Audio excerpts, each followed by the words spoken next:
gonna be fun. We can stay up late, swapping manly stories, and in the morning, I'm making waffles. Oh! Hey, this is Steve Bloom, and you are listening to the Geekcast Radio Network.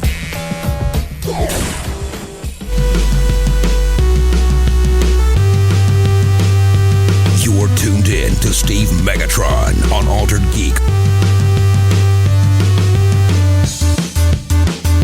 Hello and welcome to Altered Geek. I'm your host, Steve Megatron, and joining me on this adventure into geekdom is TFG1 Mike. Hello. Hello. So, for reference point, this has been recorded right after we finished the Top 100 Part 5. Yes. I'm not referencing any of the stuff in it. No, I'm just we going to should say, not. Nope. I'm just going to say boo. That's it. There we go. Everybody will have to listen and make their own opinions. Be sure to go to the website and let us know. Have a conversation there. Listen, whether you comment. loved it, you hated it. Yeah. Yes. Yeah. Let's hold a discussion there. That would be awesome. Yeah, that would be great. Um, Especially since Beast Wars Megatron came in at number 62. and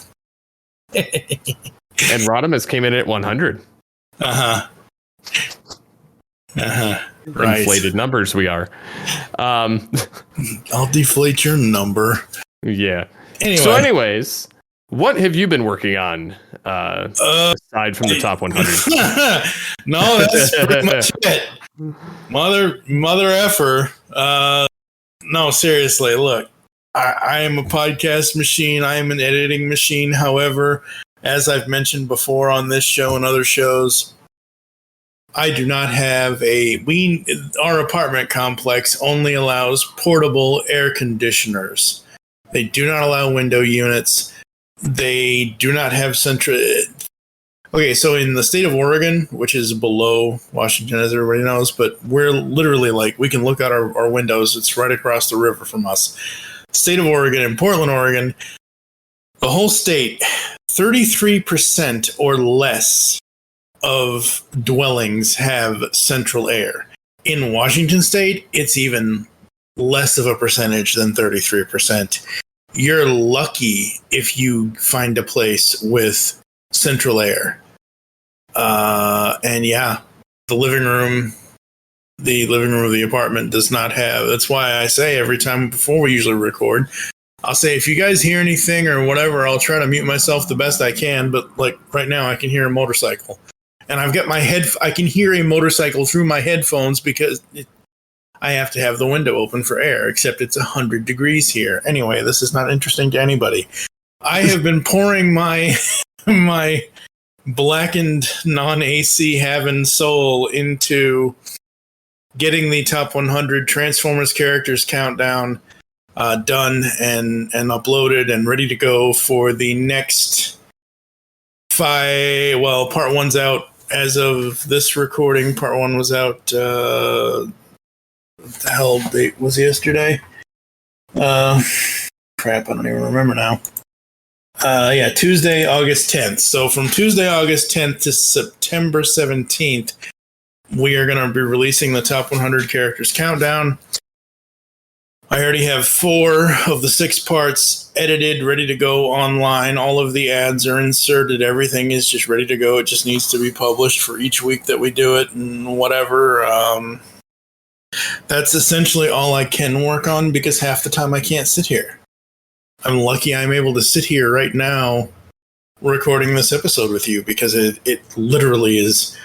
If I brought my temperature clock gauge thing that Karen has in the bathroom out here to the living room, it would read 89 degrees. I remember about a month or so ago, we had this huge ass heat wave and heat dome and whatever else, and it read 89 degrees in this apartment.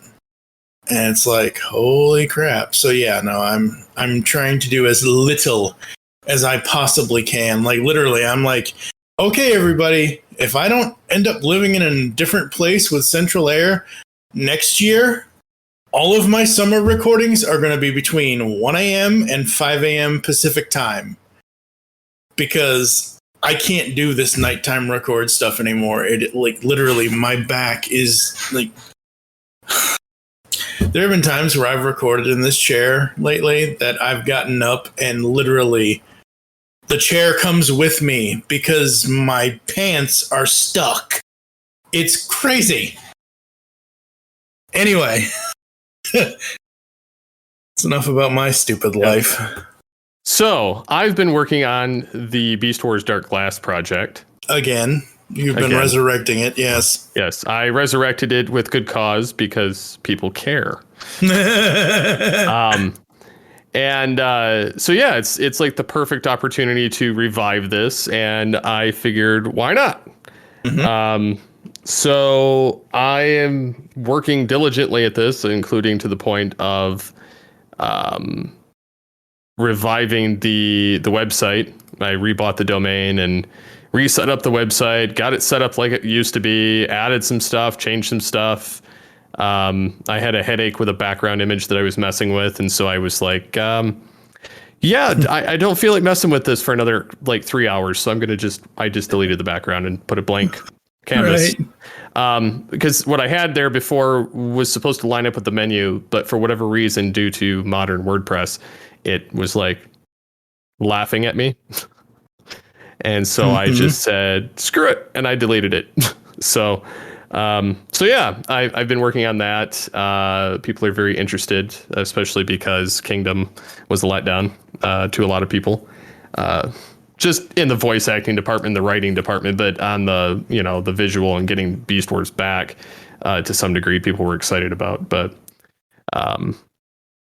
so this all stems from another problem, which has been plaguing franchises for about 10 years. Yeah, pretty about much. 10, 11 years. It's the concept of romanticizing the villain. And it's funny because there was this big, long, drawn out conversation on the Allspark Discord channel because we were talking about why, certain series for us just plain don't hold up. I think it was because there's more leaked news about the Transformers live action movies and the fact that the studios have no idea how to make something people care about. Yeah.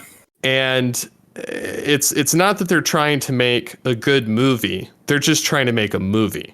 Yeah. And basically, unlike Disney, which when they ate up Star Wars and they ate up Marvel, they looked at the back canon. They looked at the history. They looked at everything and they said, what can we mine from this? Restart the universe, tell it from scratch, and make it good.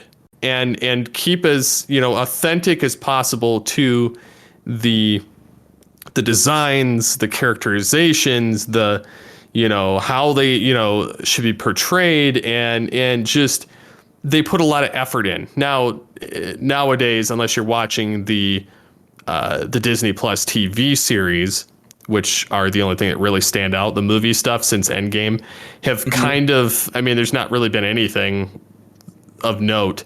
And if there has been, nobody's really paying attention to it. It's kind of like they hit that formula too long. And yes, they're putting out still good movies, but they're not great like they used to be because they've kind of milked the franchise to the killing point. Are you talking about Marvel or Star Wars?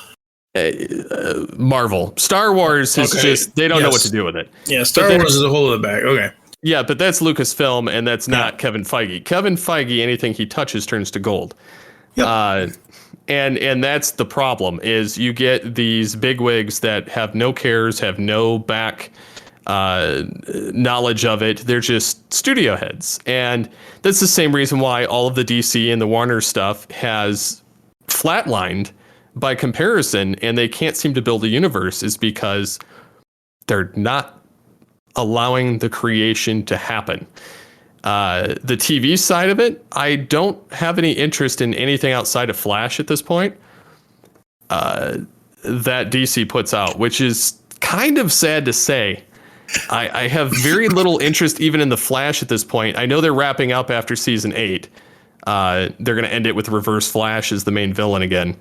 But on a whole, I don't care for anything DC's putting out, whereas Marvel and Star Wars for their television side are slam dunking it. Yeah. Well, here's the thing. DC TV from 2012 until now has had a decently good run. There's a few things in there that are a little whatever. But Arrow was, it was what it was, but it was the one that started it all. Flash was good. I've all but lost interest in Flash completely. I just don't care. I'm watching it to see it finish out. Right, yeah. And at this point. And I probably will too. But like for me at this point, I've taken it off my DVR and I'm just waiting for the final seasons to hit Netflix. Like I know season 7, which just ended, as you said, just hit Netflix. So I'll watch it eventually, but I want to watch it commercial free. I don't want to watch it with whatever. Yeah, Netflix. I actually blitzed through the last 4 episodes of The Flash on Netflix. Yeah. Some of it I was able to skip, some of it not. But they made it work. And honestly, the last 3 seasons have been lackluster. COVID kind of hurt them too. But but this next season's going to be good. And part of the problem is we were discussing on that forum is that a lot of the modern stuff, a lot of the reasons that people are mad at modern storytelling is because you're getting these aspects where, the mindset is of heavily overhauling and modernizing beloved franchises because their version is a significant change to, basically deconstruct and undo everything that most people love about it and replace it with a new beginning, which I get it from a starting point, but at the same time, fandoms they have these weird extreme elements where they don't understand the difference between spite and constructive criticism. Yeah. Because they're like, you either unquestionably love it or you hate it and thus they hate you. Yeah. Which is terrible when you think about it, because you're not allowed to have an opinion. You're not allowed to have that constructive thoughts. And I think a lot of it boils down to we make the villain not the villain. Yeah.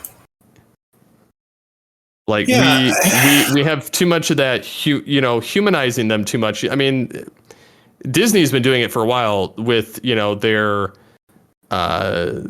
Cruella, movie with the Angelina Jolie ones where she's playing the wicked stepmother type thing, or from Snow White or whatever it's from. Maleficent. I don't need that, to be honest. I don't need a reason why they're bad. I just need a concrete bad villain so that the good guys can stand on their own with that. Now, the problem with that is even in this War for Cybertron stuff, they made Megatron questionably decent. And in doing so, they neutered Prime, and he's no longer this beacon of hope and of upstanding. It makes him look petty and bad. Mm. Yeah, it's the problem is where society has come. So you look at things like the Super Friends and Challenge of the Super Friends and Batman 66 and Wonder Woman 77 and Superman 78, and you look at all these firsts we've had, DC Comics and Marvel Comics and whatever else has been around for 80, 90 plus years at this point now, and we've come from all of that to where we are now. And the thing of it is, and I more so blame social media than anything else, because it's these quick bites. Look, I'm the same way. I will have a quick reaction, and then I will actually think about it and then go back and say, oh, well, that was when I first saw it thing. I don't really feel that. It was the shock value. Yeah, absolutely. And it's just one of those things where the shock value most of the time, sadly, is all that people leave us with sometime. Well, yeah, but it's like you with I'm just going to call him Predacon Megatron, because he ain't Beast Wars Mega. He was called Predacon Megatron on the show. you kept saying you wouldn't watch it if the voice wasn't good or whatever. You did watch it. You didn't like the voice, and that's fine. It is what it is. But it isn't like you going out there writing an article about the thing saying, "Oh my God, it's this," or "Oh my God, it's that," or whatever. Even in my spoiler review, Yeah. I was trying to be as diplomatic as possible, even with the shock value that was welling within me. And I wrote it honestly, I wrote it the day before it was due, so that I had plenty of, because one, I just forgot, and two, I was on this mindset of like, I don't really want to totally take a dump on it because it's going to be somebody's gateway. Even if it's garbage, it's somebody's gateway. That's the thing, yeah. But I wish that, there was a lot of things going on with that came out after. Netflix not allowing more than 6 episodes per chunk. And so it left them in this conundrum. Hasbro coming in, while they're working on it. Hey, we want you to include this, and this, and you have to do it. And then Rooster Teeth with their lackluster voice direction and casting, in the limited budget that was handed to them, I can understand why they got screwed on this entire trilogy. Like, I give them some of that benefit of the doubt, but at the same time, it still falls on them. And I like what they tried to do, but the implementation was bad. And so I feel like, and like I said, this conversation went, that, we're going to like these extreme elements of modern, fandoms don't want, they get mad when something, like, for instance, Masters of the Universe, they changed a lot in it. And part of it's polarizing because some people hate Kevin Smith, and to be fair, he's a shill. He kind of, he's paid to do that. People know that. I mean, he's outside of his own movies. Yeah, he's directed some stuff that's not been his own, but he's a company man. Whatever he's being paid to handle, whether it's DC movie previews or, this and that, like, he's a hype man. And so you got to expect he's going to give you hype and back it up the only way he knows how. And that's by talking crap. And part of, I feel like we try to over explain things a little much in all of these different storylines. Like they have too many overarching grabs for XYZ, but not enough payoff to make it worth it. But they still want you to be sympathetic to the villain. They want to have you sympathize with them, over what the villain has done or wants to do. But and how sometimes we only see them at their peak, or there's been a road to get there, and it's everything more or less has to be grounded and relatable and reflect, the world nowadays, and the wonder of these stories of heroes and villains is kind of lost, and they're trying to parallel too much with how things are. The problem is like everything has gotten really dark, and like there's not a lot of good versus evil. You have like a ton of gray, and that's what plagued the Star Wars movies. The last 3. That's what's plagued all the Transformers, a lot of the modern stuff. Like, that's why there's the polarized hate in the Star Trek fandom too, over the new versus the old. And it's that they have this mentality of, burn the old stuff down and start over, but not start over. Use what's here, use the established, but wipe that out and replace it with this, or or completely rewrite, change old characters, where, they flip them on their polar opposites. There's just a lot of that going on, and I get, stretching the creative muscle, but it just doesn't resonate. Well, here's the problem as I see it. Number one, we are 3 years away from the 40th anniversary of Transformers overall.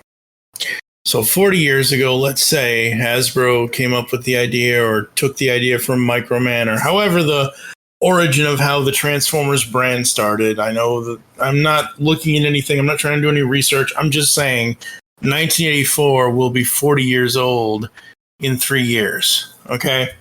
Here's the thing. Hasbro, Disney, whatever. They all have these intellectual properties that have been around for 4 decades that specifically to, let's say, Transformers. And I know this is not all things Transformers, but it's the easiest example I can give you and give the audience that I'm trying to make this point here. You have 4 decades of Transformers. You have multiple iterations of whatever. Forgiving someone, okay. How old are your boys right now? 8 and 6. Okay. Let's go back to 1986 and 1988 when I was 6 and 8 years old. Watching He-Man, watching Thundercats, watching Voltron, watching Mask, watching Gem, watching Care Bears, watching He-Man and She-Ra and Transformers and everything else. It was my starting point. I didn't need to know because that's when it started. The thing is, your kids now are 6 and 8. Okay? Mm-hmm. They need something now that they can imprint on. Not what I imprinted on, not what you imprint. Like, I know you've shown them some Beast Wars stuff, and I know they love it, and that's great because they love it because you, as their father, loves it. That's awesome. Kids today need new stuff. I'm not talking about us. I'm not talking about us. I'm not talking about the people that are old and gray and whatever else. We need new stuff too, and I'll get to that in a second. But here's the thing.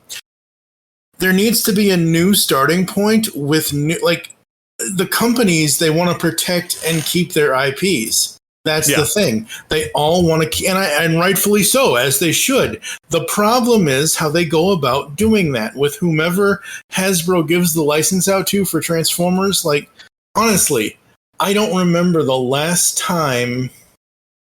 Okay, I do, 2015. Before then, before Robots in Disguise with Will Friedle and whoever else was in there, because I know Will is in the Union. I think he is. Anyway, but the point is, this whole union versus non-union stuff with actors and things like that, like, really, outside of Robots in Disguise in 2015, you look at Transformers over the last 11 years, the last time we had a union cast, major union cast, was Transformers Prime, and before that was animated. And it just seems like all these little tiny machinima 10-minute, like, I look at Cyberverse and Robots in Disguise and a couple of I look at those shorts that are now on Netflix, and I'm like, oh my god, these were 10-minute episodes on YouTube 5 years ago or whenever it was. And I'm like, oh man, like, we need to find a way to, and that's the problem with the companies. The companies have to supposedly cater to the new fans, the children, and us old fans. That's why I liked with Prime and with Rescue Bots. Rescue Bots was adults could watch it, and I know several adults who have watched and liked Rescue Bots. Michael Wilson loves it. I know Lady Rec loves it. Nicole Beatles Diva loves it. I'm not saying you can't love it as an adult, but I'm saying in the aligned continuity, it was in aligned continuity. You saw Peter Cullen as Optimus Prime in both Transformers Prime and Rescue Bots. However, it was 2 separate shows. You didn't have to show the 6-year-olds the Prime cartoon, but you could show them the Rescue Bots cartoon. So that's the thing with companies is, number one, they want to protect their IPs. Number two, they need to find a way to cater to everybody, and that often falls flat with when they give out their license and who wants to have a budget for, like, I don't know what Rooster Teeth and what, like, all the channels I watch on YouTube that react to some of this stuff or that do news things to this stuff are like, it's all about one franchise over the other. Like, and I'm not calling them out. I'm not being negative about them. I actually enjoy their videos. But Clownfish TV, Neon and Geeky Sparkles, hi guys, love your work. They have a ton of Masters of the Universe videos from the She-Ra Princesses of Power days to now. I don't think they've done one single Transformer video because honestly, I think that Netflix buried the trilogy. I remember two trailers from one, maybe two trailers from each of those series. They weren't outside of a few major news outlets that are not solely Transformers based, like CBR or comicbook.com or whatever you want, whatever. There wasn't a lot of news for the War for Cybertron trilogy. There was, because I don't know why. Is it because Revelation had the major voice cast? They had Powerhouse Animation behind them. Is it that? Is it because Mattel decided to go the major route and get the union actors versus Hasbro and Netflix and Rooster Teeth and whatever going the cheap route? It's kind of like how you say about the paints on certain figures lately that they've been doing, that they've cheaped out on certain things. And I know companies cheap out all the time on toys. But it's just crazy that we live in a world now where the world revolves around these companies that want to protect their IPs and they don't want to start anything new. They don't want to create a new character. Like, there are at this point in time in 2021, over the last, I'm just going to say 41 years of my lifetime, since 1980, and even before then, there have been a million different tropes. There are a million different character, archetypes and attributes that you can give heroes or villains. You can make a villain so despicable, get it, despicable, that you love to hate him. That's the thing about villains. You shouldn't be romanticizing the villain. You should make the villain evil enough to where we enjoy the fact that we hate the character. Take classic Beast Wars Megatron. He's a likable guy. He still wants to take over the universe, but he doesn't need to be understood. He doesn't need this writing of, oh, I lost my choo-choo and it sent me down the path of evil. No, he was always evil from the time he stole the golden disc. And he was cutthroat. He didn't have a problem, chopping down his own guys if the push came to shove. And right, he was just a stinking tyrant. Like, yeah, he was a villain that didn't need to be sympathized with. He didn't need to be empathized with. He was a villain that we loved to hate. And I don't mean, like, I know that you love the character. I'm not saying that you can't love a villain. What I'm saying is, we understand, again, going back to our episode 22 over on Studio 2009, fictional characters. Fictional. People have written these things up. And sometimes you get great writers, sometimes you don't.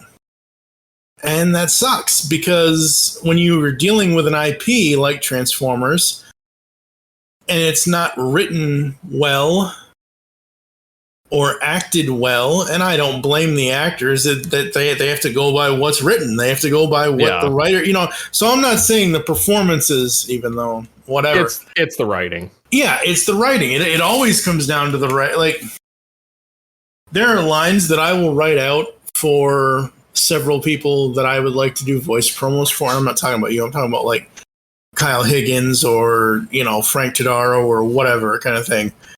I'll write it out. Like, Frank is a perfect example. I wrote out several things for Frank, and some he did, some he didn't, and that's fine. If I write out, like, this is what I'd like you to say, but I understand if you feel that you don't want to say it, or it's not in your nature to say it as the character or something like that, that's fine. No worries. I just tried to be as creative, and I tried to get, like, again, Frank Todaro, perfect example with Starscream from War for Cybertron. I tried to get into his head and how he voices Starscream, and I always reference those TFCon videos from 2012 or something, when it's him and John Bailey and Jason Marnoka, and one of the people ask him, and they don't know. I mean, Frank knows because Frank's a fan, but the other guy, Marnosha didn't know. He's like, whose idea was it to put Starscream in charge? And that's kind of like where we got the promo for All Things Transformers that we have, where it's like, the one we do. And it's like, he's always been in charge. He's always been the leader of Cybertron, the true leader of it's just what fits the character. And if something I scripted didn't fit the character, I don't expect any, because, we're not, sadly, we don't have David K locked up in a jar somewhere. You are easily one of, if not the number one, second best to David K's Beast Wars Megatron. You know the character inside and out. If I sit here and write certain things that I know that I think that he would say or he should say in his voice, and you come back at me like, yeah, it wouldn't work well, or it wouldn't, I'm like, okay, fine. Do it however you want to do it, as long as the information gets across. Kind of thing. And that was the thing is like General Techno on Twitter mentioned when he heard the voice for Kingdom, and he says, I don't blame the actor. He says, I blame the voice director. He says, this should have never happened. He's like, even with the dialogue that's given, he said, if you know how Megatron works, if you can get into and that's part of being an actor, is if, for one, if you know the character, and get into the psyche, and I guarantee they didn't have good information on these guys because some of them were so polarized off, it was hard. But he said the beautiful thing about Beast Wars Megatron is the inflections I choose to make are different from the inflections David K chooses to make and the ones that General Techno makes. But they all fit the persona. Yeah. Whereas what we got was not fitting for the persona. And this kind of tied in here too, was that, the sad truth is that modern writers don't want to put the effort into making a new character because people might not instantly take to it. And it's funny you say that because like Windblade, I did not like the character in the Combiner Wars trilogy. Now in Cyberverse, I did. And, it just depends on how it's written. But that's the thing too, is that, they don't want to work on building a new character. Rather, unless it's comics, they want the appeal and clout of a legacy name because it requires, less work. They complain when people get justifiably upset about it. The go-to reaction when people don't like it lately is for writers to take to Twitter and lash out, and the fans fire back, and then it's a volley back and forth. And it's honestly, and this is something I kind of believe too, honestly, like writers and people that are signing these NDAs should be signing a no Twitter agreement or no.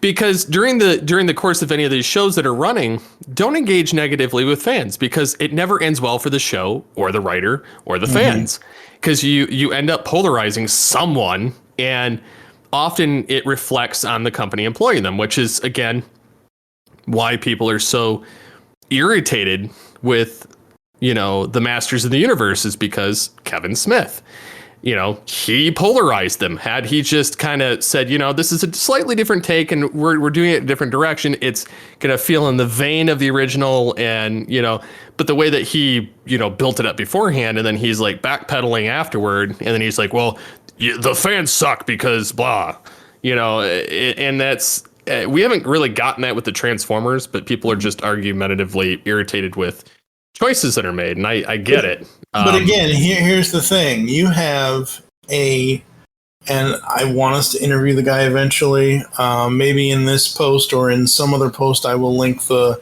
2 videos from Rodimus Primal who interviewed FJ DeSanto. FJ DeSanto is a fan of Transformers. Yeah. They put their stamp on the writing, on the story, on what they wanted to do and how they wanted to do it, and that's fine, well, and good.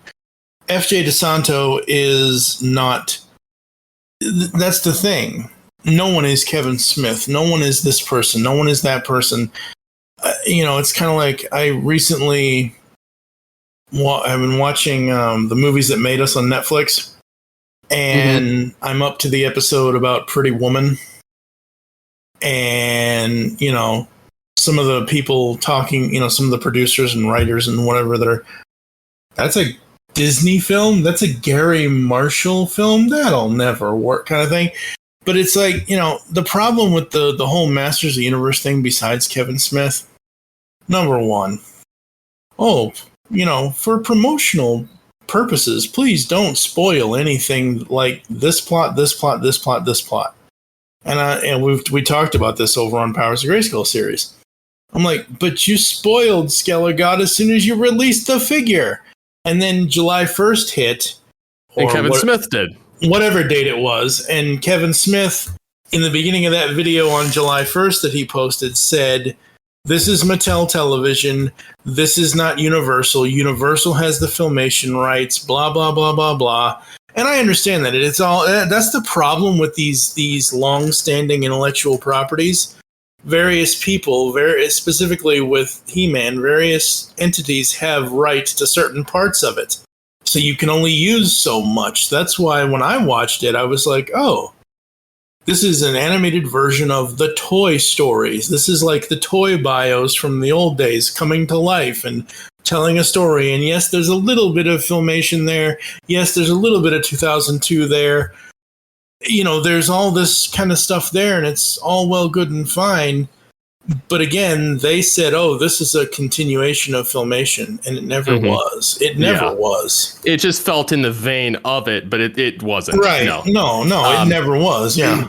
So in my closing argument here, as we prepare to close down and let the listeners comment on the episode post or on Facebook, this is the thing is stories only have so much runtime. You're not going to have enough time to flesh out everyone. So sometimes it might not be the best choice to do a gray villain that you won't be able to do properly or consistently shove MacGuffins consistently in there. So these complex evils are fascinating and can create, these compelling stories and battles against the hero. But like for instance, the Transformers the movie, where Prime, against all odds, goes against Megatron and the Decepticons, takes them out, even Megatron, and then dies. Same thing with Dinobot, takes them all out. But modern writers sometimes forget that the battle of good and evil doesn't always have to be morally gray.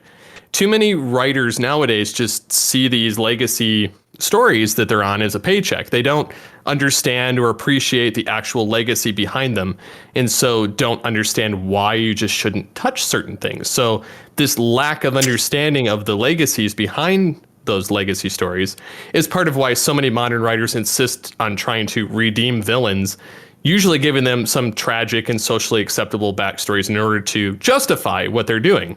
And in some cases, it works, such as, like IDW, recasting Megatron as a political idealist whose, dreams turn into a fascist nightmare, But that was good storytelling, though. It was. That was good storytelling. But it can fail badly because the hero ends up being written as less noble in order to help with the tragedy of the villain.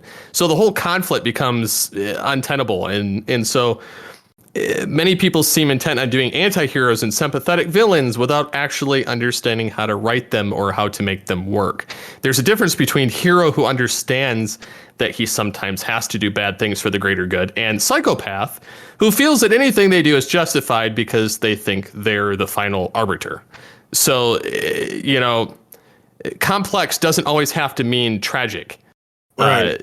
And in some ways, like the IDW, this was written on there, the IDW Shockwave kind of encapsulates the best and worst of the complex villain, because on the one hand, you've got the tragedy of Senator Shockwave and the horrors done to him and that make him evil. On the other, you get the progression of it was Shockwave all along, reveals, every single tiniest element of plans, failures, and almost the totality of the universe being because of Shockwave. And that happened in the Marvel run, that happened in the Dreamwave run, that happened in the IDW run, and, to some degree, even in the Prime universe. Like, it's, there's a good and a bad way to do it. And so I guess I guess people just need to realize what they're delving into and what their goals are before they get into writing, before they get into modifying every little minutia of it, because they could be ruining what makes the story good to begin with.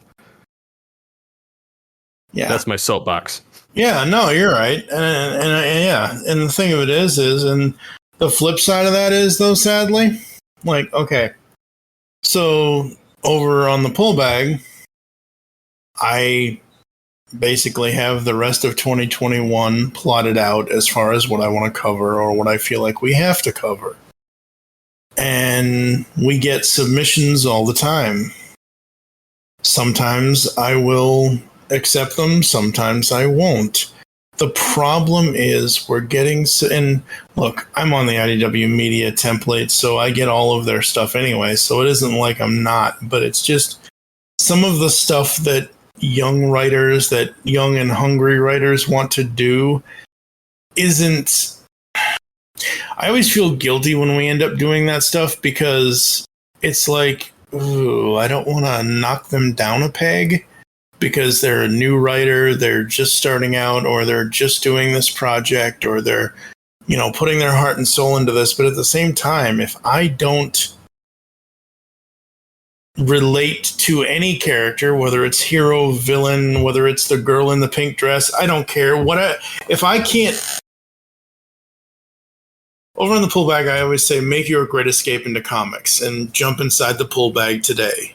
If I can't jump into a comic and have some sort of reaction to what's going on in the story, then I'm not going to like it, which means then I give this person who, gave their all into this a negative review, and that's not good for them. It's not good for the podcast either. And that's why half the time I don't even accept them, because no offense to any new creators out there, I would much rather read a bad 80-year-old DC comic like Batman peeing on the wall or something than something so new and so fresh. Again, it's a double-edged sword.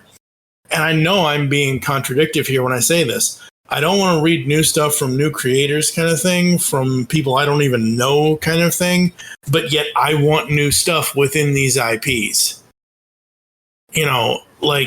Do something slightly different.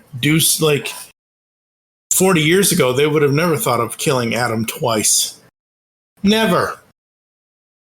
I don't know. Whatever. It's just this.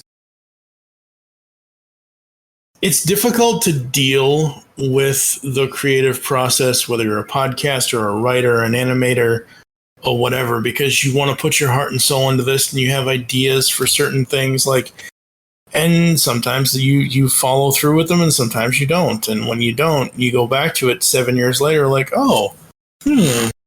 maybe this could work. And hey, look at Toycast. After Gary Clark's death, Optimus Scourge's death in 2011, I ended that show in 2014. Never thought I'd bring it back, and here it is, 7 years later, back. It just depends on the flow that you're in, and it depends on what you're trying to do. The issue, as we've already mentioned, and to close this out, or to hand it back to you to close it out kind of thing, is that these companies that own these IPs want certain things in them, and you have to work around that. I don't know. Let us know what you guys think in the comments. I really want to hear comments from the listeners here so that we can kind of discuss them on the next episode, as well as where we could go from here and how we could help them to guide them into the future and try and make these things enjoyable. And I'm not saying that they shouldn't be able to be freely able to create, like you've said, but understand the source material. like really understand it, and not, Kingdom was too busy. We had the Allspark, we had the Golden Disc, we had Beast Wars, we had G1, we had, the Dead Universe, we had, time travel, we had, there was way too much going on. And it's 6 episodes. Now, if they had so in total, if that would have worked into like 2 seasons, that's the thing. It would have been fine. It's just that and plus, I'm honestly sick and tired of the Allspark thing. Like that first came up actually in Beast Machines. Yep. And they did the Oracle and Vector Sigma, which was a callback to G1, but the Allspark, the Well of the Allsparks, that started there, and then they just dragged it on through that. And I think that needs to take a rest for a while. But that's again a different soapbox entirely. Just like Unicron at number 19. I don't even know where he landed. He did. I know sure exactly. I know exactly. Yeah. Hello. I wouldn't have said it if I didn't know. But yeah. Anyway. So anyways, let us know on the website. You can get a hold of me on the Twitter sphere at SCP21. And where's your Twitter, sir? At TFG and Mike. So thank you as always for listening to Altered Geek. I've been your host along with TFG and Mike, and you can get a hold of the show at Altered Geek or the episode post on Facebook or geekcastradio.com. So until next time, get altered, get geeky with the Altered Geeks.